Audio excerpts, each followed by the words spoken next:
Sir ఎట్లుండే sir experience అసలు ఆ గెటప్ వేసుకొని అసలు ప్రపంచం ముందుకు రాగానే? I eagerly wanted to ask this question మీరు వచ్చినప్పుడు. బట్ గ్లామర్లో పోటీ పడితే నన్ను దాటిపోయావయ్యా. ఇక్కడంతా కొంచెం కళ ఎక్కువైంది, నీ దగ్గర మాత్రం బొద్దుగా ఉండేసరికి ఆ కళ అసలు వేరే. నాలాంటి వాడికే కొంచెం అనిపించేస్తారు. చూడాలి, సినిమా చూసిన తర్వాత తట్టుకోగలమో లేదో.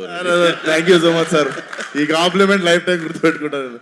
Love you sir. నేను చూసే కొన్ని డికేడ్స్ అయిపోయింది ఇది ఫొటోస్ చూసి. Thank you. But as actor I know sir, అంతమంది ముందు ఒక గెటప్ వేసుకొని బయటికి రావాలంటే definitely one of the inspiration అనుకుంటా సార్. Thank you so much sir. Good.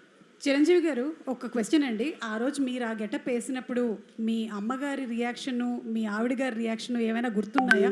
వాళ్ళు నన్ను చూడలేకపోయారు, అసలు కనపడదు, మరి మీసాలు పెంచుదాకా మా ముందుకు రాకండి అన్నారు.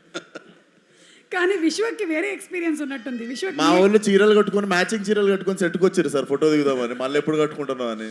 ఆ టైంలో షూటింగ్ టైంలో నేను అప్పుడు ఎప్పుడు మీసాలు తీయలేదు.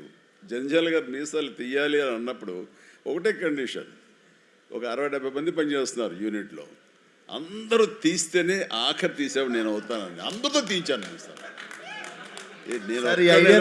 నేను ఒక్కడైనా ఆ రకంగా ఉండాల్సిన అందరూ ఉండాలి సెట్లో, అందరూ తీశారు. స్టిల్ కూడా ఎక్కడ ఉండాలి సార్. ఈ ఐడియా నాకు వచ్చుంటే అదిరిపోయేది సార్. అసలు అందరి చేత చీరలు కట్టించేవాడు. ఫస్ట్ మీ డైరెక్టర్ రామ్ నారాయణ గారితో మీసాలు తీయించారు అందరికి. అసలు నాకు ఈ ఐడియానే తట్టలేదు అసలు. అదే అంటే ఆ రోజుల్లోనే చిరంజీవి గారు చాలా కంఫర్ట్ ఉంటుంది తెలుసా. అందరికి తీసేస్తే నాకేముంది అన్నట్టుంటుంది అసలు. ఏం పర్వాలేదు విశ్వక్, ఈ రోజు మీరు ఇది మాట్లాడారు కదా, రేపటికల్లా మేము రెడీ అయిపోతుంది చూడండి. మీ మొత్తం డిపార్ట్మెంట్ అందరికీ కూడా మీసాలు గడ్డలు తీసేసి మా వాళ్ళు ఫోటోలు రెడీ చేసి పెట్టేస్తారు. ఎందుకు మీ ఫ్యాన్స్ అంతా చీరలు కట్టి వెళ్ళమని థియేటర్కి వదలొద్దు ఐడియా. చేసినా చేసేస్తారు సార్ వాళ్ళు పాప మాల్కి.